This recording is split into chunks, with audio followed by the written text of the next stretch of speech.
Entramos de novo aqui porque a live que eu estava fazendo com a Sandra caiu, travou. Não foi possível continuar por lá, então nós entramos mais uma vez.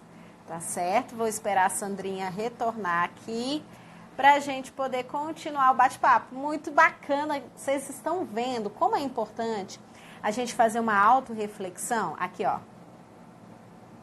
A Sandra. Oi, Sandra, já aceitei o convite. Vamos ver se você consegue entrar. Aí, voltou. Vamos, maravilha. Muito bom. Pronto. Show. Pode continuar. Eu pensei que você tinha caído e eu era que tinha caído já. Então, aqui para mim ficou como você caindo. E para mim ficou como você caindo. Eu, Jéssica, você tá aí? Mas tá bom, vamos continuar. Bola pra frente. Até onde vocês ouviram? Agora nem sei até onde que deu para ouvir. Falem aí pra mim, pessoal, até onde que vocês conseguiram pegar. Eu estava falando justamente da testosterona, né? Tinha mulher que... Foi a parte que eu peguei, mas vamos ver se o pessoal conseguiu pegar até aí também.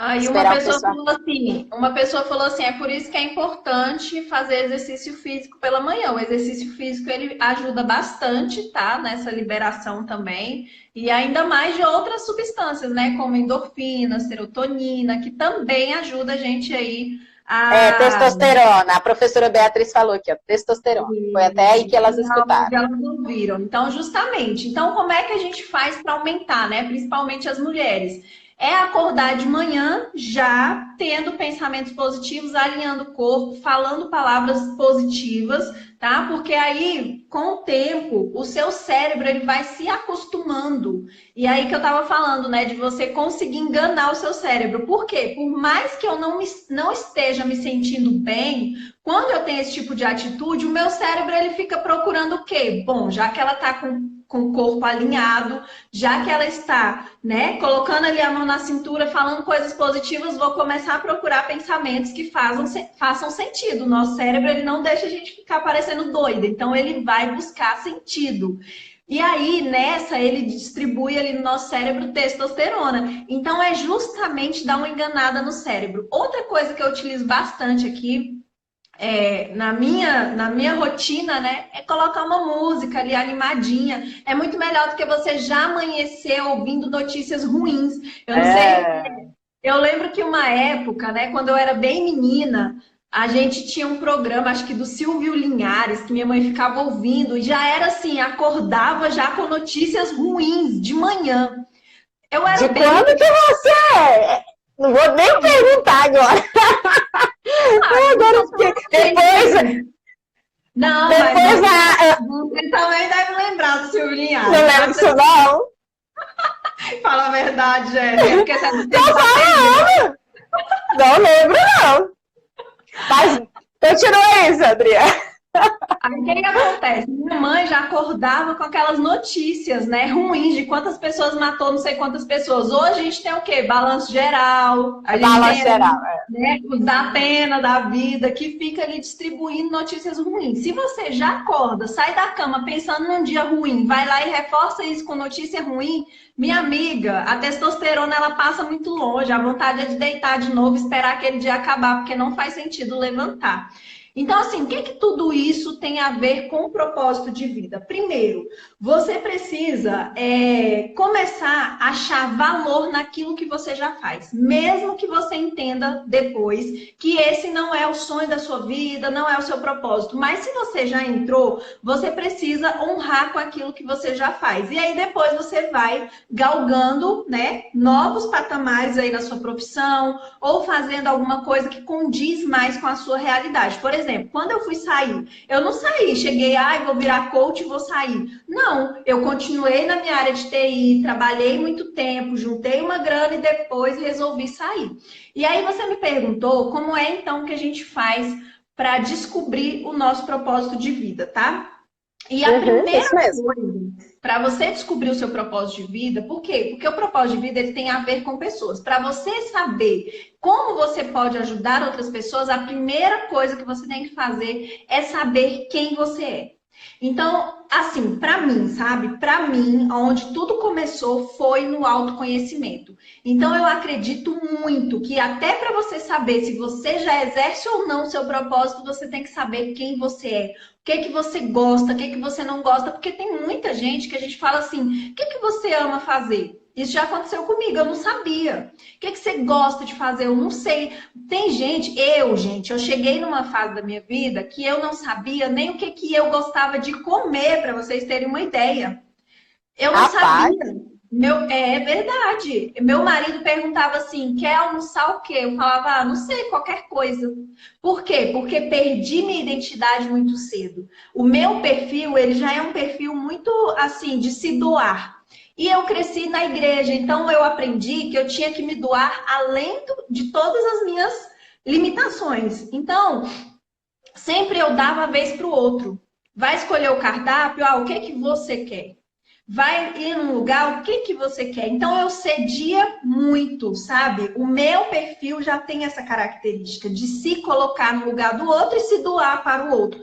Então, com a religião, né, com a minha criação, eu tive mais isso ainda mais reforçado. Então, pensem, eu cresci totalmente sem identidade. E como é que eu ia saber o que que eu amava fazer, o que que eu queria fazer como profissão, se eu não sabia nem o que que eu gostava de comer?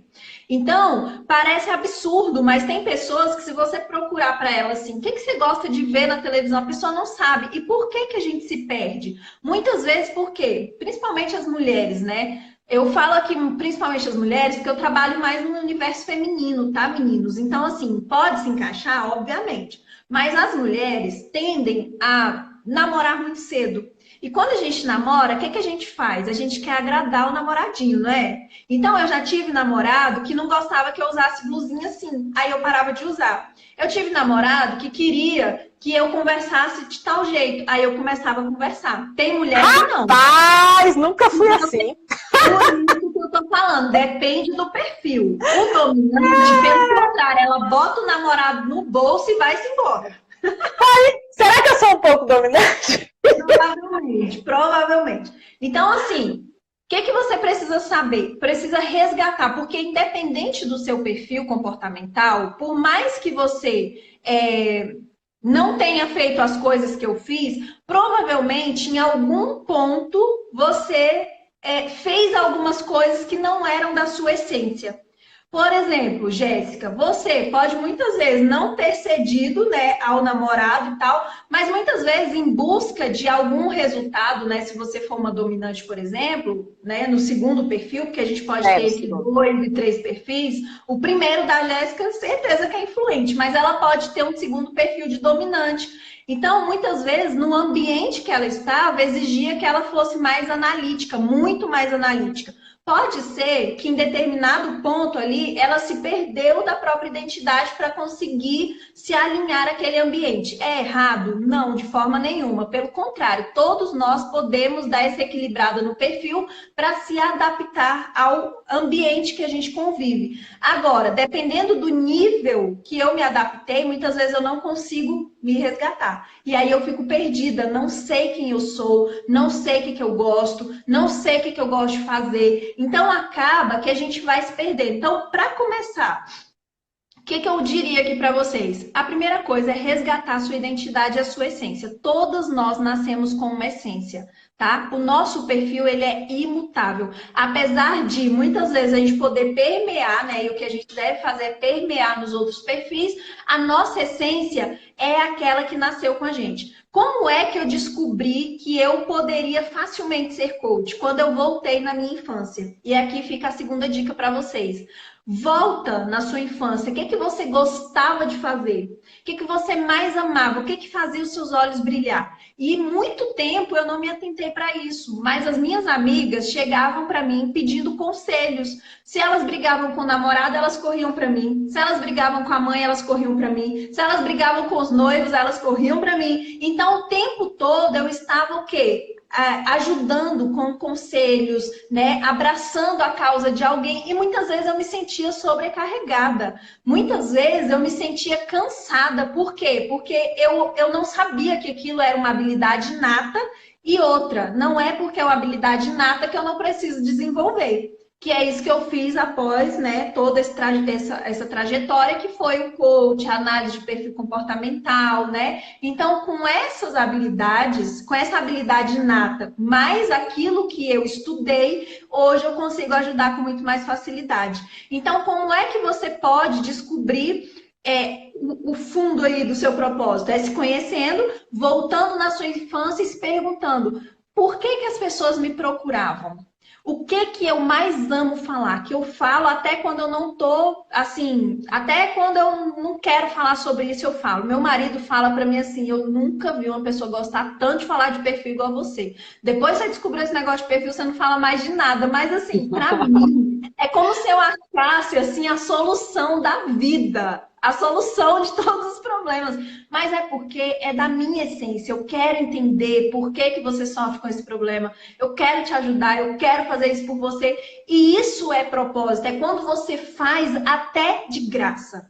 Então, o propósito, ele mora nesse fundo, sabe? De você olhar para você e falar: cara, o que eu amo falar? O que eu amo fazer? O que eu faço até de graça? Muito provavelmente o seu propósito está aí. Sandra, preciso fazer de graça? Não necessariamente. Mas muitas vezes, até para você testar se realmente é o que você pensa que é, compensa você fazer de graça. Compensa. Eu, quando comecei, né, eu fiz minha formação, que não é uma formação barata, eu fiz a formação e comecei a fazer muitos processos de coaching gratuitos. Para quê? Para amadurecer aquilo e para começar a ver se realmente era aquilo que eu queria, sabe? Antes de sair jogando tudo para o alto. Então, eu comecei a aliar um monte de coisinhas. Eu descobri quem eu era, né? Eu fui lá, estudei sobre aquilo, eu comecei a fazer de graça, eu percebi que tudo isso tinha uma raiz lá ainda na minha infância e na minha adolescência. Eu descobri que isso faz parte de mim. Então, se eu tiver que chegar aqui, dar um abraço na pessoa, falar com ela, para mim isso não é um trabalho, isso é meu, é da minha essência, sabe? Assim como os outros perfis também têm as suas características, que a pessoa fala: cara, eu poderia fazer isso aqui de graça. Por exemplo, Jéssica, o que você faria assim até de graça, que você ama? Eu amo contar histórias, eu amo estar com crianças, faria até de graça. Aliás, já fiz muitas vezes. Olha aí, que maravilha. Então é assim, sabe? Quando você acorda de manhã e fala: de novo eu vou fazer aquilo porque eu amo. Aí você até esquece os boletos. Os boletos é uma consequência, sabe? As pessoas pagam porque elas veem brilho no seu olho. As pessoas pedem para você, para comprar de você. Assim como acontece com você, né, Jéssica? Eu percebo que muitas vezes as professoras falam assim: pelo amor de Deus, me ensina a ser como você é, me ajuda a fazer como você faz. Eu quero ter amor. Mas na verdade não é o produto que a Jéssica vende, é a alegria, o brilho nos olhos, a vontade de fazer, a vontade de ser melhor. Agora, coloca a Jéssica o dia todo sentada com uma pessoa frente a frente, falando os problemas dela e falando: ai, Jéssica, não sei o que faço. Ela pede pra morrer, não é, Jéssica? Por isso que eu falo, muitas vezes você não está na profissão errada, só que você não descobriu. E pode acontecer também de você estar na profissão errada? Pode, assim como aconteceu comigo por muitos anos. Eu devo ter ficado aí na área de TI, sei lá, uns 10 anos, até descobrir que não era aquilo que eu amava, que não era aquilo, mas eu não sabia, só que tinha um incômodo. Então, a primeira coisa que surge em você quando você não está exercendo o seu propósito é um incômodo, é uma sensação de vazio. E aí, o que a gente faz, né? Que eu tô achando o máximo essa quarentena, porque eu sempre falei para as meninas que lá do meu perfil, né, as minhas seguidoras, eu falo assim: olha, para um tempo e... Ah, não! Ah, não! Não trava, não, gente! Essa bolinha rodando aqui, por favor! Oh! Aê, rodou! Tô te vendo, tá me vendo? Agora eu tô. Então, bora! Show de bola. Então, eu tô achando o máximo essa quarentena, porque agora aquele negócio de: ai, não tenho tempo, ai, agora eu não posso, não consigo olhar para dentro de mim. acabou, gente. Por um tempo a gente vai ter esse tempo, sabe? Por mais que você esteja em casa aí com os filhos, ou muitas vezes, né, fazendo as atividades domésticas, mas tira um tempinho, sabe, para olhar para você, para descobrir, sabe, quem você é. Existem ferramentas, e uma ferramenta que eu quero sugerir aqui para vocês, eu acho que não vai dar tempo a gente falar dessa ferramenta agora, mas eu faço lá no meu Instagram, né, um curso de 4, às vezes até 5 dias falando só sobre propósito. Então, se vocês tiverem interesse de aprofundar mais nisso, né, me sigam lá no meu perfil, que eu devo falar sobre isso aí nas próximas semanas. Eu estou tentando me organizar nessa loucura, né, de casa, menino, trabalho, cliente, para ver se eu consigo fazer essas lives lá de forma gratuita, ajudando vocês. 1 hora é muito pouquinho, né? Eu lembro que na última vez que eu fiz insanamente lives, né? Teve dias de fazer 3 lives em um dia para poder falar sobre propósito. Então, assim, tem muito assunto, tem muito conteúdo, dá para ajudar vocês bastante, mas infelizmente em 1 hora a gente só consegue, assim, meio que dar uma apanhado geral. Uma pincelada. Eu costumo dizer que é pelo menos para falar para você assim, olha, existe luz no fim do túnel, existe vida, mesmo na profissão, existe. Você não está fadada a fazer para sempre o que você não quer, tá? O meu perfil é @SandraReginaCoach, se escreve Coach, tá? Então, uma ferramenta que eu queria falar para vocês aqui, que vocês podem até dar uma pesquisada aí depois no YouTube, no Google, é o Ikigai. O Ikigai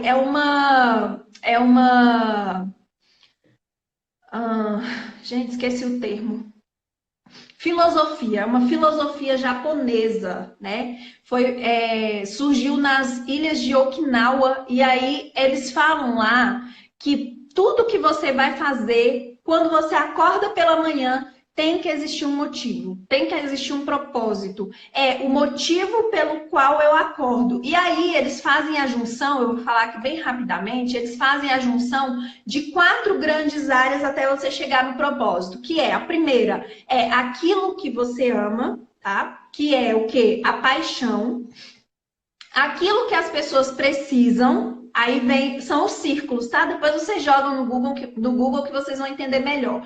Aí vem aquilo que as pessoas precisam, que é a sua missão, aquilo que você pode ser pago para fazer, que é a vocação, e aquilo que você é bom em fazer, que é a sua profissão. Então, unindo tudo isso, são várias bolinhas que vão se intercalando, e no meio da intersecção de tudo isso, existe o propósito. E aí, como é que muitas vezes eu posso definir o meu propósito, né? Claro que existem muito mais coisas aqui que não vai dar tempo eu falar, mas é você defender uma causa. Qual é a causa que você luta? Qual é a causa que você defende, né? O que te gera um pouco de ranço assim no mundo, né? Normalmente é isso que vai fazer você descobrir o seu propósito. Por exemplo, eu sempre tive muita dificuldade de ver mulheres vivendo sob julgos matrimoniais ou de empresas, de qualquer coisa por ser mulher. Então, desde nova, tem gente que fala que eu sou feminista. Eu não sou feminista,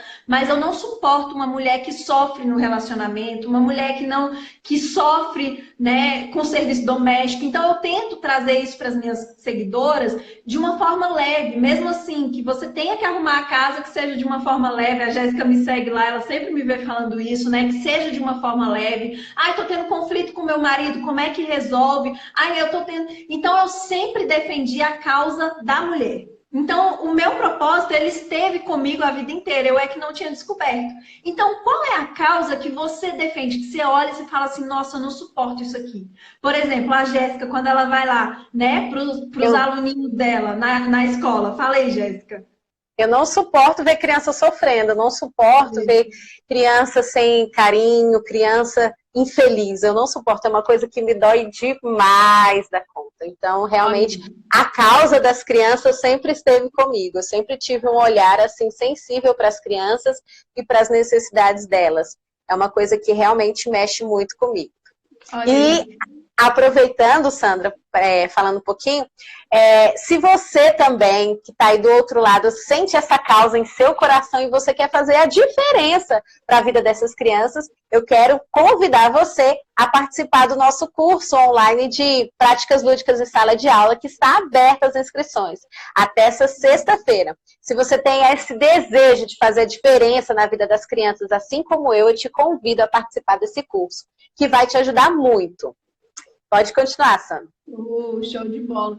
E é justamente isso, né? É você olhar aquilo que te incomoda no mundo e como que você pode ser um agente de transformação. E muitas vezes a gente trava, né? Porque a gente pensa assim, mas como que eu vou resolver o problema do mundo? Não é o problema do mundo, é o problema no seu mundo. Muitas vezes na sua casa, muitas vezes na sua comunidade, muitas vezes no seu bairro, nas pequenas coisas. Eu penso assim, sabe? Se eu puder mudar 2, 3 mulheres, e essas mulheres mudarem a sua forma de pensar e mudarem a forma que elas estão educando os filhos, que elas estão levando seu relacionamento, que elas estão levando a sua profissão, isso já vai gerar um impacto muito grande. Apesar de parecer pequeno, mas se uma pessoa faz, a outra faz, e aquilo ali repercute na família, na próxima pessoa que ela vai ter ali a sensibilidade de tocar naquela vida, já vai fazer toda a diferença, sabe? É como a gente, eu não gosto muito de usar, né? Mas eu vou usar esse exemplo aqui, é como realmente o coronavírus. O coronavírus foi uma pessoa, só uma pessoa, né? Olha o estrago que fez, né? Olha o estrago. Agora pensa você atingindo, sei lá, 10 crianças, você mostrando para aquelas crianças que elas podem vencer, sabe, o obstáculo que está ali na frente delas, que mesmo tendo um pai alcoólatra, que ela pode ser diferente, que mesmo tendo uma mãe que muitas vezes não dá o amor que ela necessita, que ela pode ser diferente. A sua palavra, olha só, você, professora, agora chega, arrepiei aqui, nós, como mães e pais, nós somos autoridade na vida dos nossos filhos. Você, professor, você também exerce autoridade. A palavra de um professor, ela pode levantar ou pode destruir a vida de uma criança. Eu falo isso por quê? Porque eu já fui criança e eu fui marcada por palavras de professores. Quando os professores acreditavam em mim, aquilo fazia toda a diferença. Eu queria ir além, eu queria fazer mais, eu queria mostrar que eu podia mais. Agora, se você fala mal para aquela criança, uma coisa ruim, aquilo também pode destruir aquela criança. Então, assim, tenha consciência da sua missão, do seu propósito. Eu sei, não é fácil, mas hoje existem muitas formas de você se desenvolver, tá? E o curso da Jéssica, a Jéssica trabalha também muito bem essa questão, né, da ludicidade, como você lidar com essas crianças. Então, aproveitem, sabe? Façam o que vocês puderem para ser agente de transformação. Todos os dias que vocês acordarem, vocês vão ter um novo sentido para existir, um novo sentido para levantar e para fazer aquilo que você faz, e vai deixar de ser um peso, sabe? Eu vivo isso, a Jéssica vive isso, e o meu intuito e o intuito da Jéssica é que cada vez mais outras pessoas vivam, experimentem. Gente, não tem nada, não tem dinheiro no mundo que pague uma vida com propósito. Não tem. Eu digo assim com todas as letras, sabe? Se eu pudesse hoje, assim, falar assim, olha, você quer ganhar 50 mil e voltar para o que você fazia, eu não quero. Eu prefiro viver o que eu vivo hoje, porque quando eu me sinto plena e realizada, sabe? Como pessoa, eu consigo fazer até o pouco que eu ganho virar muito, porque eu tô feliz, eu tô alegre, eu tô realizada, sabe? E as pessoas percebem isso, e as pessoas cada vez querem estar mais perto de você, querem comprar de você, sabe? Querem te contratar, querem que você dê consultoria. Então, isso vai expandindo de uma forma sensacional. Então, assim, já chegamos aqui, né, no nosso horário. Eu já queria agradecer a Jéssica, queria ver se você tem alguma pergunta, se você quer falar mais alguma coisa. Não, eu concordo plenamente com tudo que você falou, Sandra, e é isso mesmo, a gente tem que fazer essa autoanálise e aproveitar esse tempo que Deus nos deu, esse tempo, né? Apesar das circunstâncias não serem agradáveis, mas a gente tem que olhar pelo lado positivo. Eu sou sempre muito otimista, então eu tento buscar o lado bom das circunstâncias. Então, se a gente tem que ficar dentro de casa, se a gente tem que parar, nós fomos obrigados a parar. Por que será que nós fomos obrigados a parar? pare e comece a refletir sobre a sua vida, sobre quem você é, sobre as circunstâncias que você está, porque talvez esse tempo vai gerar uma transformação na sua vida, que vai fazer assim, sua vida virar de ponta cabeça e trazer novos olhares, novas perspectivas, talvez uma nova vida. Então, que você realmente continue esse trabalho maravilhoso, ajudando aí as mulheres e os homens, no caso aqui, né? Porque senão eu levo bronca. Ajudando quem Deus colocar na sua vida, para que realmente, através da mudança que você faz na vida dessas pessoas, elas também possam fazer mudanças aonde estiverem. E que aí, de sementinha em sementinha, a gente possa provocar algo maravilhoso nesse mundo, né? Esse é o meu desejo. Eu te agradeço imensamente, Sandra, por compartilhar tanta sabedoria com a gente. E é isso, muito obrigada. Eu que te agradeço, estamos aí para o que precisarem, eu sempre gosto muito de contribuir aí, ainda mais com esse trabalho lindíssimo, né? E eu queria finalizar só falando uma coisa a respeito aí das crianças. Você falou assim, nossa, eu não gosto de injustiça com as crianças, eu quero trabalhar com a criança. E o meu, é engraçado que a criança, ela sempre me chama, né? Só que em vez de trabalhar com a criança, eu trabalho com a mãe da criança, que eu acredito muito. Então, nessa fusão, né, Jéssica, a gente se encontra. É verdade. Você trabalha na criança, eu trabalho a mãe, na hora que isso junta, é uma coisa maravilhosa, sabe? É justamente essa sociedade. É o transbordar. É o transbordar, exatamente. E é isso que eu acredito, sabe? Eu acredito que uma mulher bem estruturada, ela é capaz de estruturar tantas outras mulheres. E uma criança que tem essa possibilidade, né, de ter contato com esse tipo de profissional, a tendência é que ela cresça também e ela tenha muito mais sentido na vida dela. Então, assim, somos cada uma trabalhando numa área e no final é tudo com o mesmo propósito, com o mesmo sentido. Então, assim, o que vocês precisarem, estou aqui, sabe? Quem quiser aí perguntar alguma coisa, pode ficar à vontade, eu estou à disposição sempre para vocês, tá bom? Um prazer enorme, Jéssica, te agradeço muito aí pelo convite. Obrigada, Sandra, e vamos fazer mais, já que a gente está tão interligada aí no propósito. Pessoal, corre lá no Instagram da Sandra, segue ela e participa dessa semana maravilhosa que ela vai fazer, hein? Que eu tenho certeza que vai te ajudar, assim, muito. Obrigada pela participação de todos vocês e até amanhã! Um grande abraço!